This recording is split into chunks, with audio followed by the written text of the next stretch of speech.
So the Apple Watch Ultra is finally here. This is Apple's kind of first look into the outdoor adventure lifestyle watches. I'm super excited about it because I think that is exactly what Apple is missing if they want to stay competitive with health and fitness. You know, Apple has been all about health and fitness, but not really making a dedicated product for health and fitness.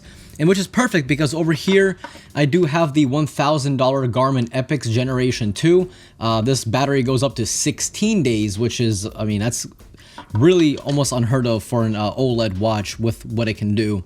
And then I also have the Galaxy Watch 5 Pro here and the Garmin Instinct 2 Solar here. So as you guys can tell, I do love sports and smartwatches.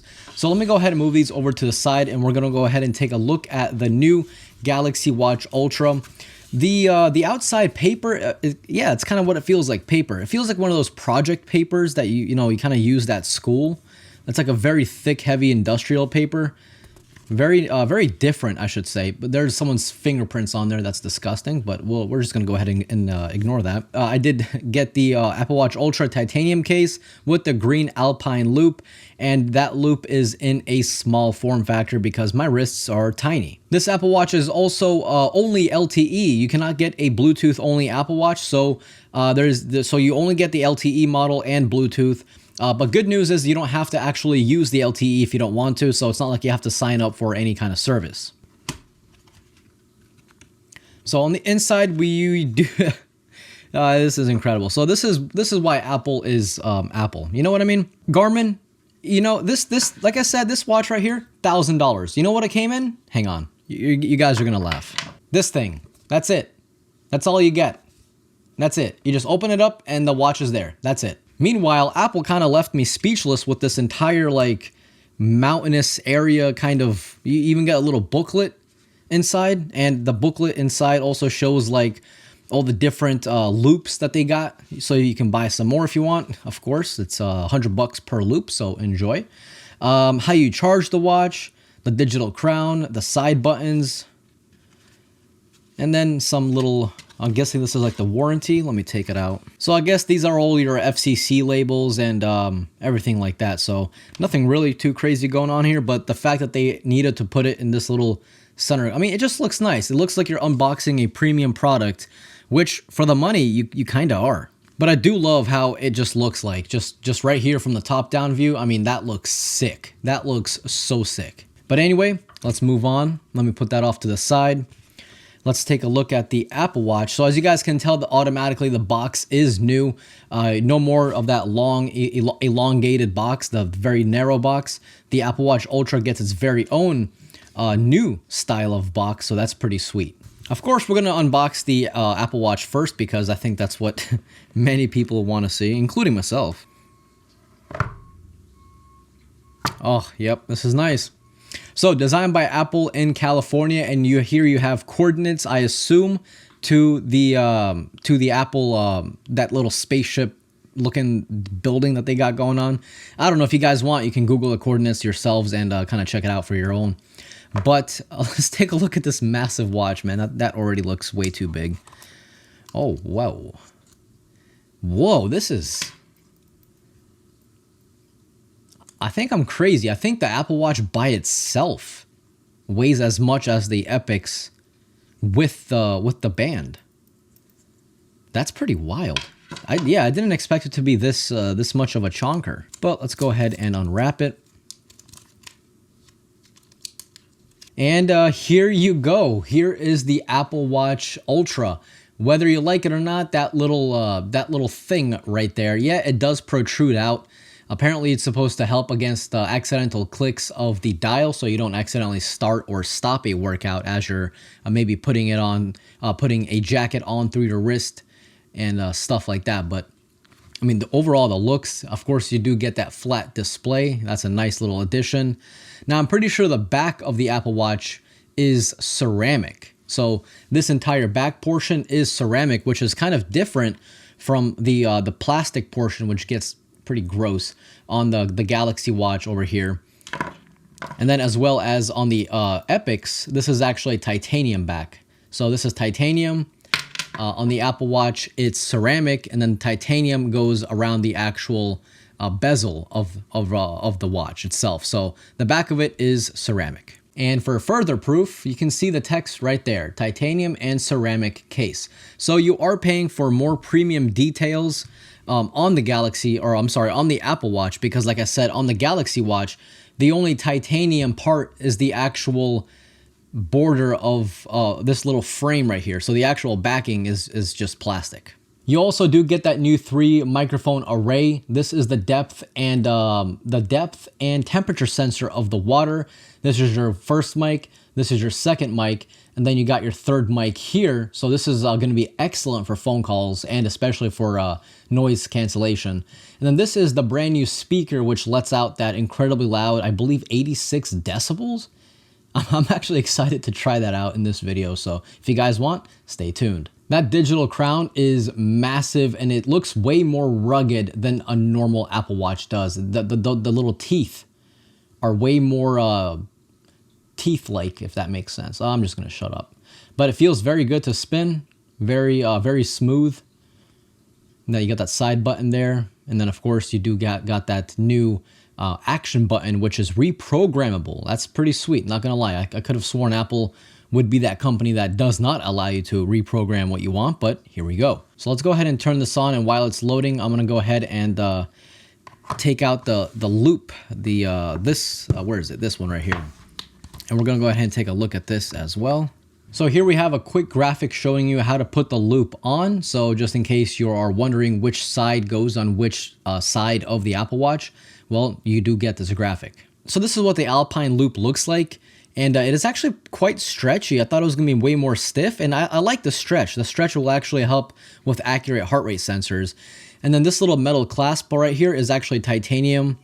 This piece is titanium, and then this piece is titanium as well. So to activate the watch, all you gotta do is bring your iPhone next to it, and then just hit continue. Then it'll ask if you wanna set up the Apple Watch for yourself or for a family member, so I'm just gonna set it up for myself.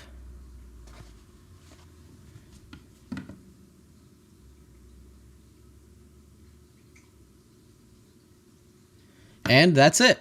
It's that easy. So I will be setting it up as a new Apple Watch, so I'm just gonna go ahead and tap on new. I do wear it on my left wrist, so let's go ahead and click on continue. Terms and conditions, agree. So while it's signing into my account, I also wanna show you guys the actual charging case or the charger that comes with the watch. And as you guys can see, it's not your typical Apple Watch charger. This one has a very nice rugged and braided kind of nylon kind of coating, or a sleeve basically on top. So that should kind of help with the ruggedness in case you want to ever take it outside. Maybe you're going camping and you don't want this thing fraying all the time. So now you got a more rugged design. And of course it is USB-C, so you do get fast charging. So next up, it's asking me about the bold text and size. I'm just gonna keep it as is because that's just the way I like it, but you do get that option. So optimized charge limit. So if you see an open charge ring, Apple Watch will charge to an optimized limit. This limit adapts to your daily usage and preserves your battery lifespan over time. You can manage this in battery settings on your Apple Watch. This is a great thing because there's so many people out there with the Apple Watch Series 7, which just came out a year ago, and their battery capacity, their battery health is already in the high 80s, and that's pretty bad for just 1 year. Now, I'm not sure if this setting was on the Apple Watch Series 7, but if it is, I highly recommend you turn it on to preserve your battery life. So then it's gonna ask you all about your health, if you wanna receive notifications when there's something you need to know about it. So let's just go ahead and say yes, continue. Cellular setup, I'm gonna set it up later. So I'm just gonna hit not now. I'll set that up later as well. Action button. So here we do get that new option for the app, for the action button. So you can do it to start a workout, to start a stopwatch, to create a waypoint, or anything else. But this all can be configured later on, so it's not just like a one and done. I'm just gonna keep it at start a workout because that's just what I use the most. So that's perfect. And of course, the always on display. We're gonna select the basic grid view.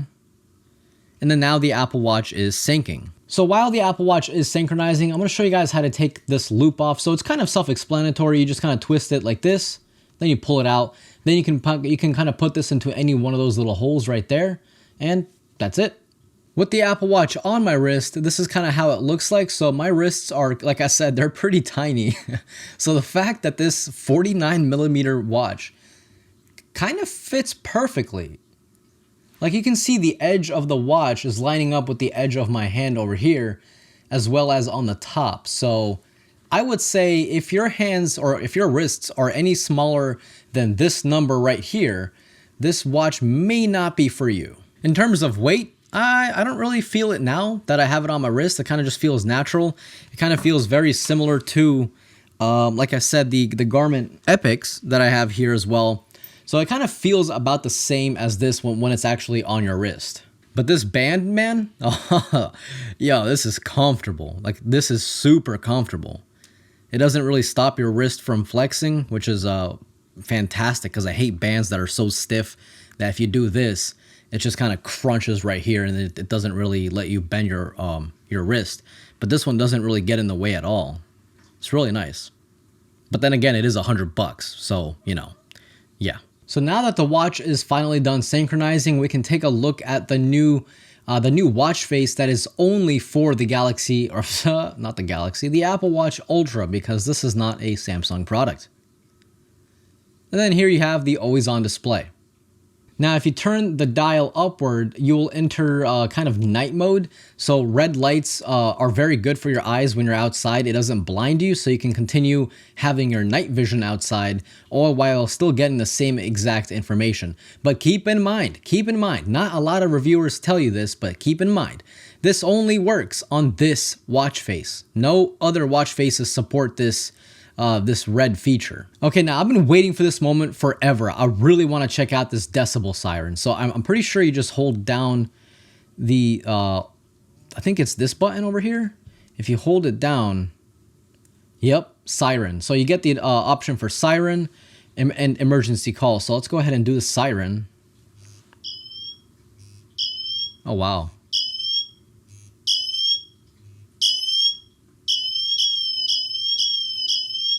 Yeah, yo, that is very, very loud. That is wow. Yeah, that's super loud. That is so much louder. That is so much louder than I thought it would be. That's actually ear piercing, and I'm in a big open room. Like this room is massive, and it filled this room up as if I have speakers right next to my ears. Now this thing hits. Oh my God. Yeah, they're not kidding about that, huh? So that's a nice little safety feature, you know, especially if you're outside and someone's like about to mug you. Dude, you put the siren on, they're going to run. They're going to run because they're going to know what's happening. They're going to think a nuke is about to land on them. So here's a quick little size comparison of the 49mm Apple Watch Ultra along with the 46mm Garmin Epix Generation 2, the 46 or 45mm Galaxy Watch 5 Pro, and of course the 45mm Instinct 2 Solar. So again, and by the way, here again is my wrist size for those of you who are wondering. All in all, I think for $800, again, I do have to play around with this to test out the sleep tracking, to test out the battery life, and honestly, just to test out if it's even any good at sports tracking, because honestly, that's all I care about. Literally, I spent thousands of dollars on all my, well, the Galaxy Watch Ultra I got included with the phone, but, you know, I spent $1,000 on the Garmin, $450 on the Instinct, and then now $800 on the Apple Watch. So all I care about is literally just sports tracking. If it's good, I'm gonna let you guys know. But what this thing can do for $800 is honestly not that bad. Honestly, I was expecting this thing to cost $1,000. I think that's what a lot of people were expecting. So when this thing came out for $800, you get ceramic on the back, titanium on the side, sapphire glass on the front, a massive 49mm case size, an 86 decibel siren that is ungodly loud, a reprogrammable button, a 3 microphone array setup with a temperature sensor for the water and a depth sensor.